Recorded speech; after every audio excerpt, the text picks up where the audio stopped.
스가랴 22번째 묵상입니다. 구약성경 스가랴서 7장 1절로 3절 말씀 봉독합니다. 다리오 왕 제4년 9째 달 곧 기슬레월 4일에 여호와의 말씀이 스가랴에게 임하니라. 그때에 베델 사람이 사레셀과 레겜 멜렉과 그의 부하들을 보내어 여호와께 은혜를 구하고 만군의 여호와의 전에 있는 제사장들과 선지자들에게 물어 이르되 내가 여러 해 동안 행한 대로 5월 중에 울며 근신하리이까 하매. 다리오 왕 제2년에 성전 재건 공사를 중심으로 예언의 말씀을 기록한 내용이 스가랴서 6장까지죠. 그리고 7장은 다리오 왕 제4년 9개월 되던 해의 기록으로서 6장으로부터 2년 정도의 시간이 지났을 뿐더러 성전 재건 공사 역시 완료된 것으로 보는 것이 일반적인 해석이죠. 특이한 점은 6장까지 성전 재건 공사를 중심으로 선포되었던 이 예언의 말씀이 정작 성전 재건 공사가 어떤 모양과 규모로 완공되었는지에 관해서는 전혀 언급이 없어요.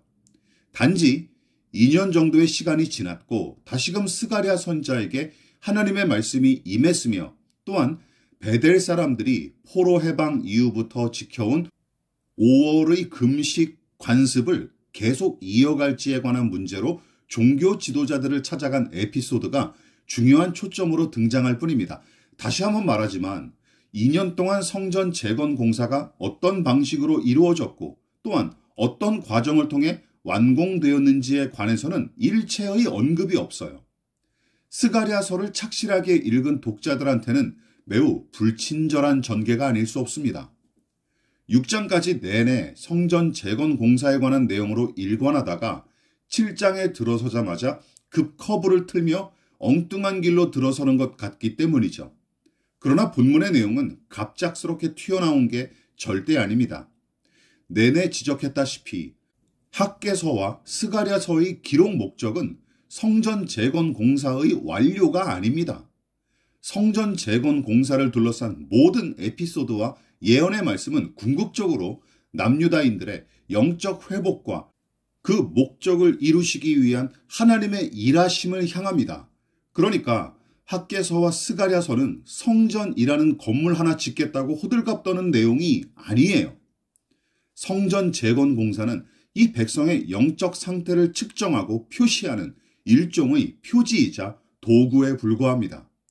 중요한 것은 성전이란 건물의 완공이 아니라 이 백성의 영적 회복이고 그것을 통해 하나님의 영광이 열방과 세상 가운데 선포되는 것이 목적이죠.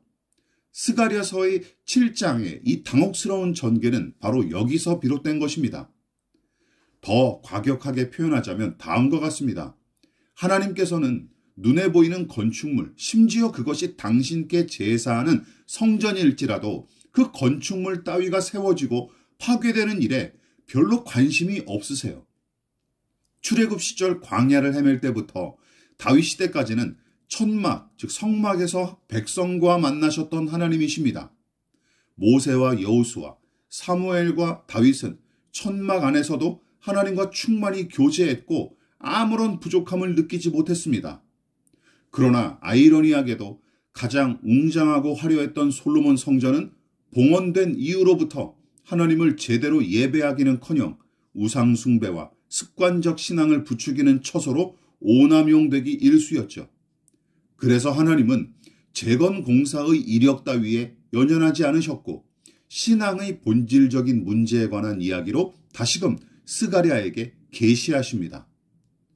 그러나 눈에 보이는 것에 연연하는 작금의 한국교회와 신자들을 보면 복음적 신앙의 길, 성경적 신앙의 길은 아직도 멀게만 느껴집니다.